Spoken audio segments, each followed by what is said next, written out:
that's a hard truth to swallow, isn't it? Because when you're in it, when life feels uncertain, messy, and exhausting, the last thing you want to hear is that this discomfort is good for you. But here's what I've learned. Right before something in your life shifts, before you step into something bigger, discomfort shows up like an uninvited guest. And it doesn't knock politely. It barges in, kicks off its shoes, and makes itself at home. Maybe you've been working hard towards something, building, believing, showing up day after day, but it feels like nothing is happening. No progress, no breakthrough, just exhaustion. Or maybe you've been feeling restless, sensing that change is near, but unsure of what's next. And in that in-between space, you start to question everything. Am I on the right path? Is this even worth it? Why does it feel so hard? Here's the thing about discomfort. It doesn't show up because you're failing. It shows up because you're growing. Think about it. Every major transformation, every moment of deep personal growth has come after a season of discomfort. Take the butterfly. Everyone loves the image of transformation, wings, flight, freedom. But we forget what comes first. The caterpillar doesn't just wake up one day and decide to fly. It enters a dark, confining space. A place where it literally dissolves into something unrecognizable before becoming what it was always meant to be. That process isn't easy. It's uncomfortable, but it's necessary. Discomfort is not a sign that you're lost. It's a sign that you're shedding the version of yourself that can't go where you're headed next. And I know what you're thinking.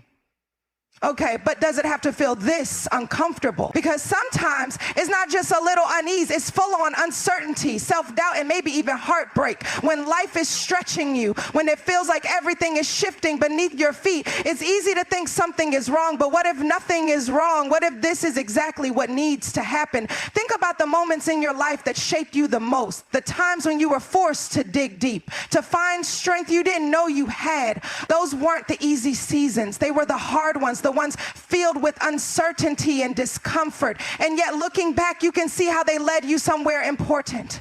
So what do you do when you're in that space, when the discomfort is real and everything in you wants to run from it? First, you name it. Instead of trying to numb it or ignore it, you acknowledge what you're feeling. You say, this is uncomfortable. This is hard, but this is not the end of me, because as much as discomfort tries to convince you that you're stuck, you're not. You're becoming. Second, you lean into trust. You remind yourself that just because you can't see what's ahead doesn't mean there isn't something beautiful waiting for you. The discomfort is not a dead end, it's a doorway. And third, you keep going. One step, one breath, one day at a time. You don't have to have it all figured out. You just have to take the next step and then the next, because on the other side of this discomfort is something new, something powerful. And when you get there, you'll look back at this season, the one that felt so uncertain, so stretching, and you'll realize it wasn't breaking you, it was making you. You've probably heard the saying, when one door closes, another one opens. But let's be honest. When a door closes in your life, it rarely feels that simple. In the moment, it feels like rejection. It feels like loss. It feels like something you wanted slipping through your fingers, no matter how tightly you held on. Maybe it was a job you thought was meant for you, a relationship you believed would last, or an opportunity that seemed like the perfect next step. And then, just like that, the door slammed shut. No explanation, no warning, just a deep sense of what now? When this happens, it's easy to believe the worst. Maybe I wasn't good enough. Maybe I should have tried harder. Maybe I'll never get another chance. Our minds love to fill in the gaps with stories that say rejection means we failed, or worse, that we're not worthy of something better. But what if that's not true? What if a closed door isn't a punishment, but a redirection? Think about a time in your life when something didn't go the way you planned. Maybe you fought for something, believed in it with your whole heart, and it still didn't work out. But now looking back, you can see why. You can see that if that door had stayed open, it might have kept you from something even better. I can't tell you how many times I've seen this play out, not just in my life, but in the lives of so many others. Someone doesn't get the job they desperately wanted, only to land something even better a few months later. Someone's heart breaks over the end of a relationship, only to realize later that they were being saved from something that wasn't meant for them. Someone's plans fall apart, only to realize they were aiming too small, that something greater was waiting just around the corner. But in the moment, it doesn't feel like redirection, it feels like heartbreak. That's because closed doors don't come with explanations.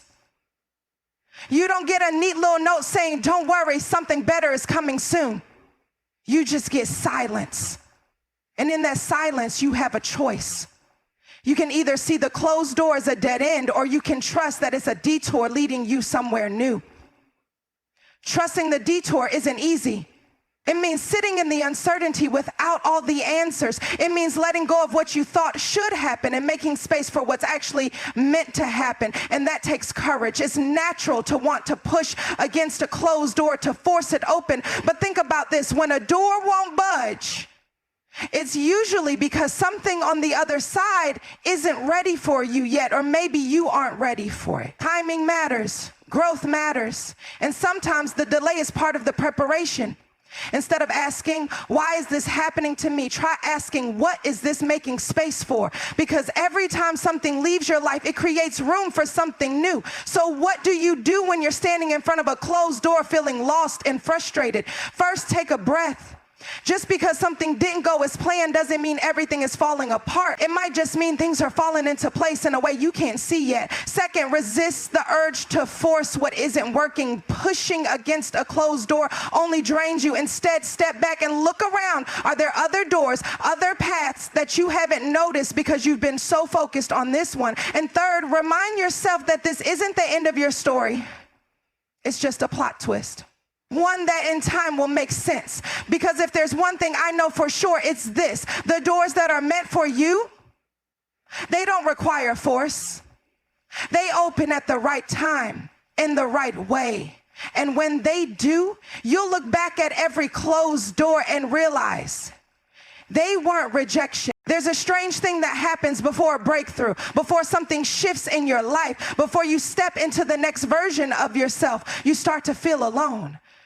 Not just physically alone, but emotionally, mentally, even spiritually. The people who used to understand you don't seem to anymore. Conversations that once felt natural now feel forced. Friendships that once fit perfectly now feel like they're coming apart at the seams. And even if nothing has technically changed, you start to notice a growing distance between where you are and where you're headed. It's unsettling, isn't it? Because we're wired for connection. We crave the warmth of belonging, the comfort of people who get us. So when isolation shows up, it's easy to believe it means something is wrong. That maybe you're the problem, that maybe you're outgrowing people you were never supposed to leave behind. But here's what I want you to hear. Isolation isn't a punishment. It's an invitation.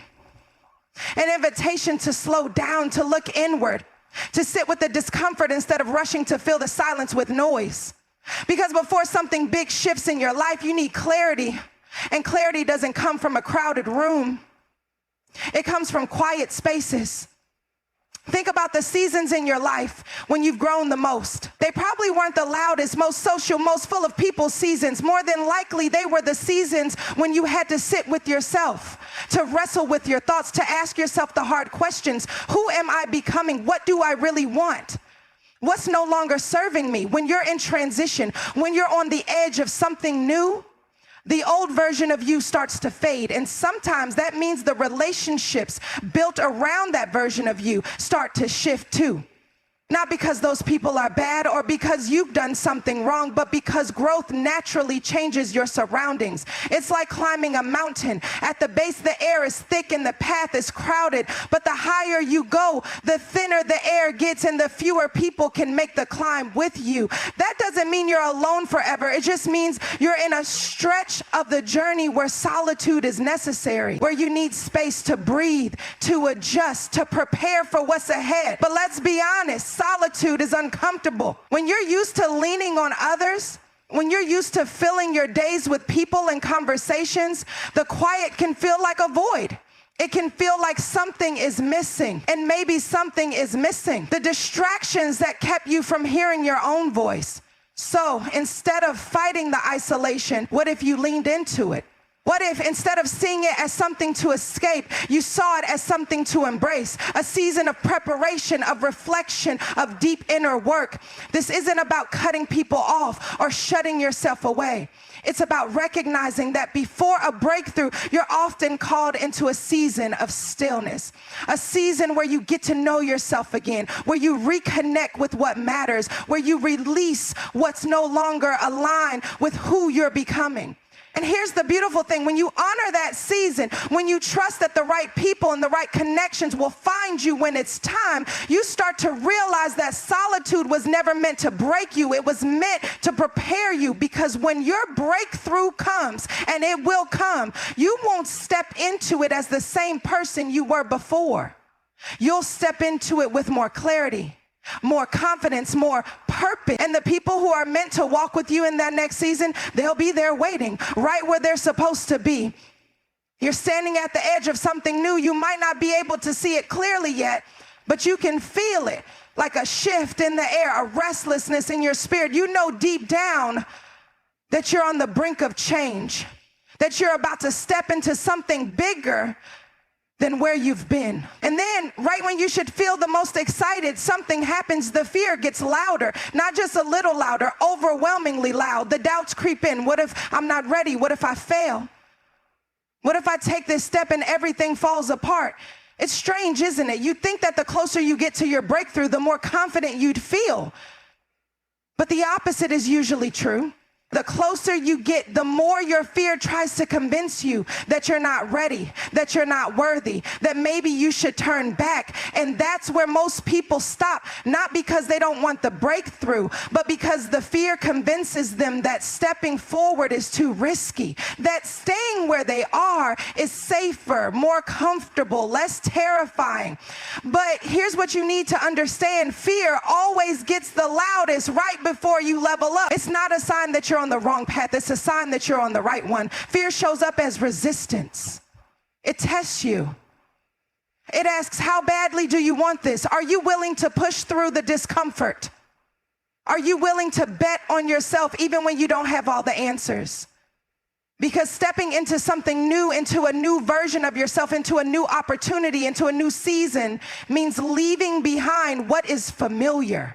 And our brains don't like that. Our brains are wired for safety, for predictability, for what is known. So when you start moving towards something bigger, your brain freaks out a little. It sends warning signals. Stay where it's safe. Stay where it's comfortable. Don't take the risk. But comfort is not the goal. Growth is. And growth demands that you step into uncertainty, that you take the risk, that you move forward even when your hands are shaking and your voice is trembling. Think about a time in your life when you did something that scared you. Maybe it was speaking up when you were afraid of being judged. Maybe it was walking away from something that no longer served you. Maybe it was saying yes to an opportunity even though you weren't sure you were ready. And now looking back, you realize that moment was a turning point. That fear wasn't a stop sign. It was just a barrier you had to push through to get to the other side. Because the truth is, fear isn't always there to stop you. Sometimes it's there to show you exactly where you need to go. So what do you do when the fear gets loud, when the doubts creep in, when every insecurity you've ever had decides to make an appearance right before you step into your breakthrough? First, recognize it for what it is. Fear isn't proof that you should stop. It's proof that you're stepping outside of your comfort zone, and that's exactly where you need to be. Second, talk back to the fear. Name it. Call it out. Say, I hear you. I see you. But you don't get to run the show, because the moment you acknowledge fear without letting it control you, it starts to lose its power. And third, take the next step anyway, even if it's small, even if it's imperfect, even if you don't feel 100% ready. Because the truth is, no one ever feels completely ready. Readiness isn't a feeling, it's a decision. You are more capable than your fear wants you to believe. And on the other side of this fear, that's where your breakthrough is waiting. Have you ever had one of those moments where something just clicks? It might be a conversation with a friend, a line in a book, a lyric in a song, something small, something you could have easily overlooked, but for some reason it speaks to you in a way that feels different, almost as if it was meant just for you. That's not a coincidence. That's a sign. Before a breakthrough, before something shifts in your life, there are always signs, small, quiet, easy to miss signs that whisper, keep going. These signs aren't loud. They don't arrive with flashing lights or grand gestures. They show up in the subtle moments, in the unexpected nudges, in the little confirmations that remind you you're on the right path. The problem is we don't always recognize them. We expect our breakthroughs to come in obvious, undeniable ways. We want clear instructions, direct answers, big dramatic moments that say, this is it. But most of the time, it doesn't work like that. The signs don't come as fireworks. They come as whispers. And if we're too busy, too distracted, too focused on looking for something bigger, we miss them. Think about the last time you were struggling with something, when you were unsure, exhausted, maybe even ready to quit. And then seemingly out of nowhere, you heard exactly what you needed to hear. Maybe it was a stranger saying something in passing that felt strangely personal. Maybe it was a quote that popped up at just the right moment. Maybe it was a gut feeling, an inner knowing, a pull towards something new. That wasn't random. That was guidance. Because here's the thing, before something shifts in your life, you'll always be given small signs to reassure you. You'll start to notice patterns, repeating numbers, recurring dreams, conversations that seem to confirm what's already been stirring in your heart, doors that open unexpectedly, moments that feel too aligned to be mere chance, but you have to pay attention. So often we dismiss these moments as just a coincidence. We brush them off, rationalize them away, convince ourselves they don't mean anything. But what if they do? What if they're showing up because you need to see them? What if they're little nudges guiding you toward your breakthrough? I remember hearing someone describe it like this. Imagine you're driving on a foggy road at night. You can't see the whole path ahead, but your headlights give you just enough visibility to take the next step. That's how signs work. They don't show you the entire map. They just illuminate the next stretch of the journey. And that's enough. Because the truth is, you don't need to have it all figured out to move forward. You just need to follow the signs as they come, trusting that each one is leading you exactly where you're meant to go. So what can you do to start noticing these signs? First, slow down. It's hard to notice small things when you're rushing through life. Make space for stillness, for quiet moments where you can actually hear the whispers. Second, trust your intuition. If something feels like a sign, if it resonates in a way that makes your heart pause, don't dismiss it. Pay attention. And third, start acknowledging the signs you see. Keep track of them. Write them down. The more you recognize them, the more you'll start to see how beautifully they connect. Your breakthrough isn't something you have to chase. It's already unfolding. The signs are already showing up. The question is, will you see them?